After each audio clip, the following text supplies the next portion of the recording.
형을 죽인 남자가 있었습니다. 그 남자는 하루도 지나지 않아 어머니의 시신을 자동차 트렁크에 실었습니다. 죽인 이유요. 돈을 달라는 아들의 말에 어머니는 이렇게 답했습니다. 돈 얘기할 거면 다신 오지 마. 그리고 아들은 그날로 엄마를 죽였습니다. 그것도 밧줄로 목을 졸라서. 하지만 이게 끝이 아니었습니다. 밤이 되자 그는 형을 불렀고 형에게 맥주를 건넸어요. 그 안에는 수면제가 들어있었죠.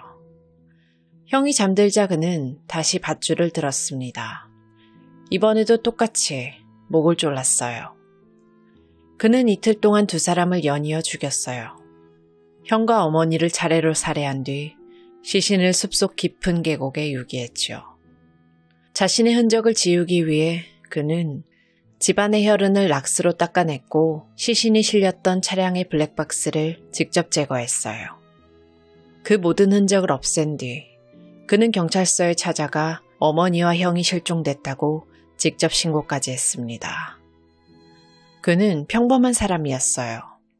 인천에서 태어나 초, 중, 고등학교, 그리고 대학까지 전부 인천에서 나왔죠. 군복무도 마쳤고 졸업 후에는 서버 엔지니어로 일하다가 퀵서비스 기사로 생계를 이어갔습니다. 29살, 전과도 없고 성격도 온순하다는 평가를 받았던 사람. 그랬던 그가 왜 가족을 그렇게까지 잔혹하게 죽이게 된 걸까요? 정 씨의 어머니, 피해자 김 씨는 한때는 자상한 엄마였습니다. 남편이 세상을 떠난 뒤에도 아들과 함께 3층 주택 꼭대기층에 살며 1층, 2층을 세놓고 그 월세로 생활을 이어갔어요. 하지만 정 씨의 결혼을 계기로 관계가 무너졌습니다. 정확히 말하면 며느리인 A 씨와의 갈등 때문이었죠. A 씨는 정 씨가 대학 시절 교회에서 만난 여자였어요. 둘은 5년 동안 긴 연애 끝에 결혼했지만 피해자 김 씨는 처음부터 이 여자를 받아들이지 않았죠. 그 여자가 싫다. 그 여자와 사는 한 다시는 나를 찾지 마라. 피해자 김 씨는 문자 메시지로 저주에 가까운 말을 보냈고 어버이날에는 A 씨가 가져온 음료수를 얼굴에 던졌습니다. 머리채를 잡고 차에서 끌어내리려 한 적도 있었고요. 심지어 선물로 준비한 전기밥솥이 마음에 들지 않는다며 A씨의 친정까지 들먹이며 화를 냈죠. 이 모든 상황에서 정 씨는 누구의 편을 들었을까요? 당연히 아내였습니다. A씨는 이 결혼 생활 동안 지속적인 우울증과 불면증에 시달렸고 정신과 치료도 받았어요. 정 씨는 그런 아내를 전적으로 믿고 감싸줬습니다. 반면 어머니에 대한 감정은 점점 뒤틀렸죠. 형과의 관계는 어땠을까요? 크게 사이가 나쁘진 않았지만 어릴 때부터 많은 시간을 함께 보내진 않았습니다. 정 씨가 군대에 있을 때 형은 외국에 있었고 형이 어학연수 중일 때 정 씨는 대학을 다녔어요. 결국 둘은 오랜 시간 교류 없이 서먹한 형제가 되어 있었죠. 결국 이 집안은 조용한 전쟁터였습니다. 어머니와 며느리, 그 사이에 낀 아들, 가족이었지만 서로를 향한 분노와 원망이 끓고 있었던 겁니다. 그리고 그 압력은 어느 날 터지고 말았어요. 부부는 생활고에 시달려왔는데요. 처음부터 이 부부가 궁핍했던 건 아닙니다. 결혼 당시 정 씨의 어머니는 시가 1억 원 상당의 빌라를 사줬고 그 덕분에 정 씨와 아내 A 씨는 자가로 신혼살림을 시작했죠. 하지만 생활은 곧 무너졌어요.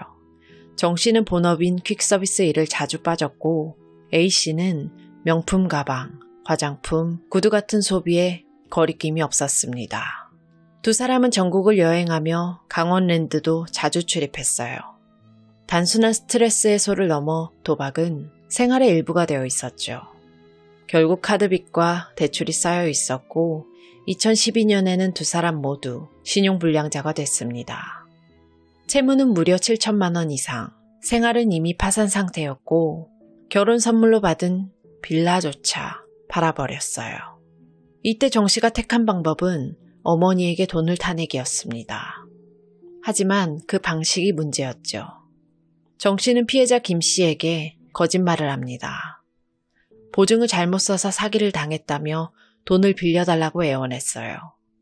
하지만 돌아온 건 단호한 거절이었습니다. 돈 얘기할 거면 다시는 오지 마라. 그 말은 단순한 거절이 아니었습니다.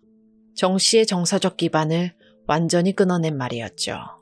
그날 정 씨는 핸드폰 메모장에 이런 글을 남겼습니다.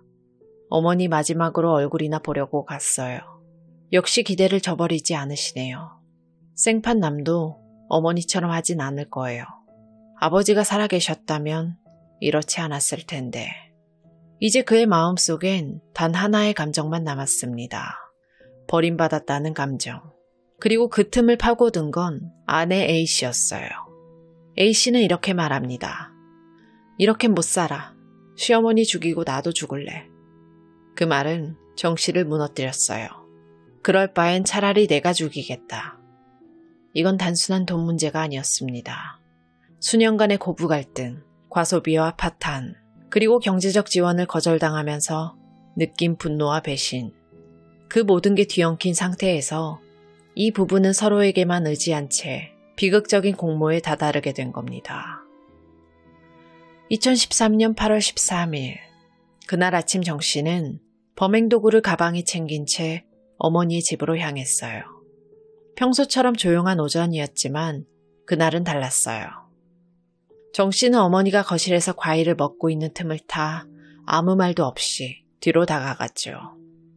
그리고 미리 준비해간 밧줄을 꺼내 어머니의 목에 걸었습니다. 그 순간 피해자인 어머니 김 씨는 거세게 저항했어요. 자신의 아들이 자신을 죽이려 한다는 걸 눈치챈 거였죠. 정 씨의 입술이 찢길 만큼 실랑이는 치열했습니다.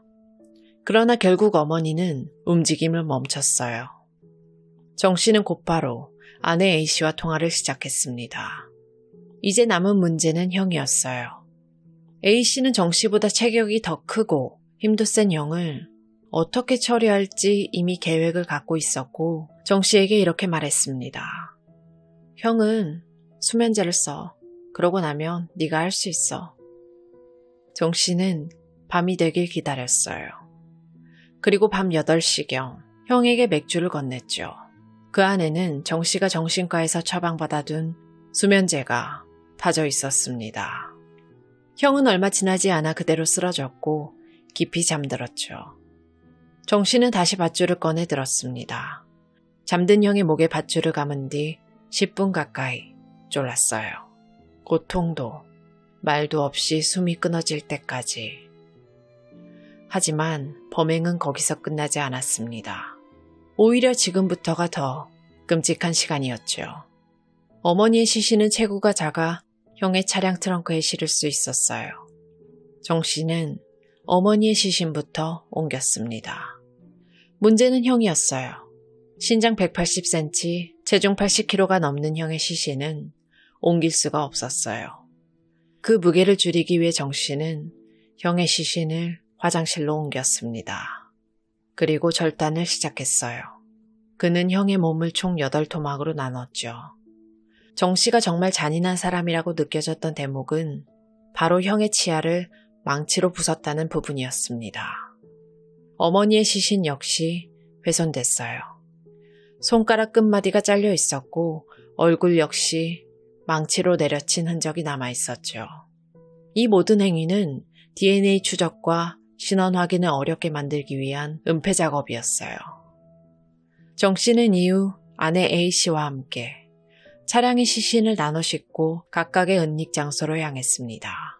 형의 시신은 울진 사랑바위 근처 야산에, 어머니의 시신은 정선 야산에 묻었습니다. 이들은 치밀하게 흔적을 지웠어요.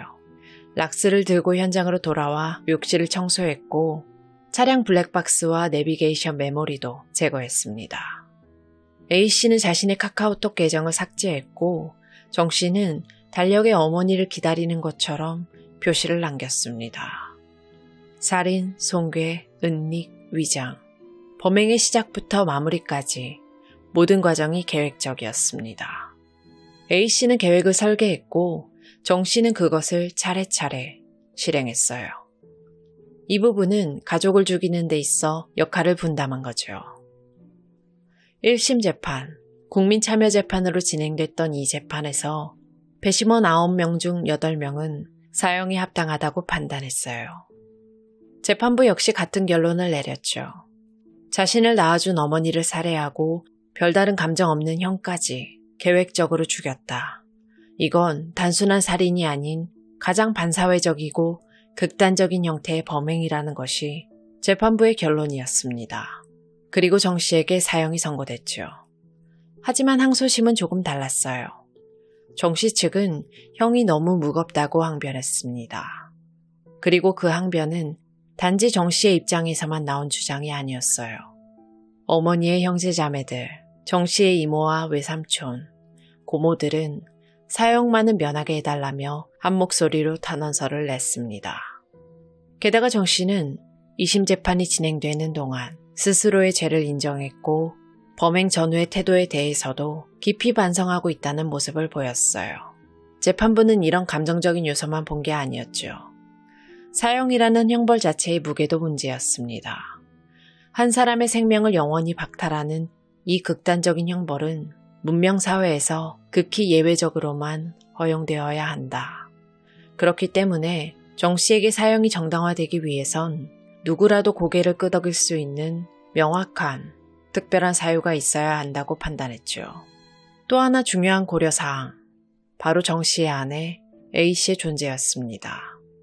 재판부는 정 씨의 초기 진술과 뒤바뀐 법정 진술 사이의 맥락을 분석했고 디지털 포렌식 센터의 진술 분석 결과를 통해 A씨의 진술이 비논리적이고 비일관적이며 핵심 공모 여부에 대해선 진실을 회피하고 있다는 결론을 확인했어요. 게다가 A씨가 단순한 방조자가 아니었다는 정황은 디지털 흔적에서도 드러났죠. 경찰이 복원한 두 사람의 카톡 대화에는 어머니의 명의로 집을 증여받는 방법부터 몰래 인감을 훔쳐서 서류를 꾸미자는 계획까지 구체적인 지시가 담겨 있었습니다. 7월 23일 나눴던 대화에는 어머니 집을 담보로 대출을 몰래 받으면 불법인지 물어보는 정 씨의 말에 A씨는 공동명의로 바꾸면 대출받는 건 불법이 아니라고 하면서 처음부터 공동명의로 갔어야 한다고 말했습니다. 7월 24일 나눴던 대화에는 몰래 인감 떼서 증여서 작성하고 정 씨 이름으로 바꿔도 되긴 한다고 말합니다. 그러면서 어머니 댁에 먼저 가보라고 얘기했죠. 또 범행 직전 마트에 함께 간 장면이 CCTV에 찍혔는데 정 씨가 락스를 들었다가 망설이자 아내 A씨가 쪼그려 앉아 락스를 고르는 장면이 포착됐어요. 결국 A씨는 계획에 깊숙이 개입한 인물이었다는 겁니다. 하지만 그 A씨는 2심이 진행되던 중 스스로 생을 마감합니다. 결국 재판부는 판단했어요. 이 사건은 분명히 반인류적이고 계획적인 범죄입니다. 하지만 정 씨가 반성하고 있고 피해자 가족들조차 처벌을 원치 않으며 교화의 가능성 또한 남아있는 젊은 초범이라는 사실을 무시할 순 없었다고요. 그렇게 재판부는 정 씨에게 무기징역을 선고합니다. 가족이란 도대체 어디까지 지켜야 할 관계일까요? 자신을 낳아주고 키워준 어머니, 그러나 수년간 반복된 폭언, 무시, 단절, 그리고 그 곁에서 상처받은 아내, 그 사이에 낀 정 씨는 도대체 누구의 편이어야 했을까요? 피해자의 가족들이 그를 용서한 이유는 사랑이었을까요? 살인은 분명 그 혼자 질렀습니다. 하지만 그가 그날 결심하기까지 곁에서 죽이고 싶다고 말했던 아내의 존재는 정말 아무 책임도 없을까요? 그는 살아있습니다. 매일 어머니와 형을 죽인 그날을 되새기며 살아가고 있겠죠. 그리고 이 비극은 사실 예고되어 있었습니다. 피해자인 어머니 김 씨는 생전에 주변에 이렇게 말한 적이 있었어요. 작은 아들이 날 죽일지도 몰라. 그 말은 단순한 기우가 아니었죠.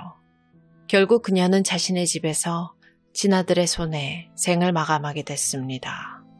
누군가에게는 한 번도 상상하지 못할 일이 그녀에게는 이미 두려움으로 다가와 있었던 겁니다. 안타깝게 희생당한 피해자분들의 명복을 빌겠습니다.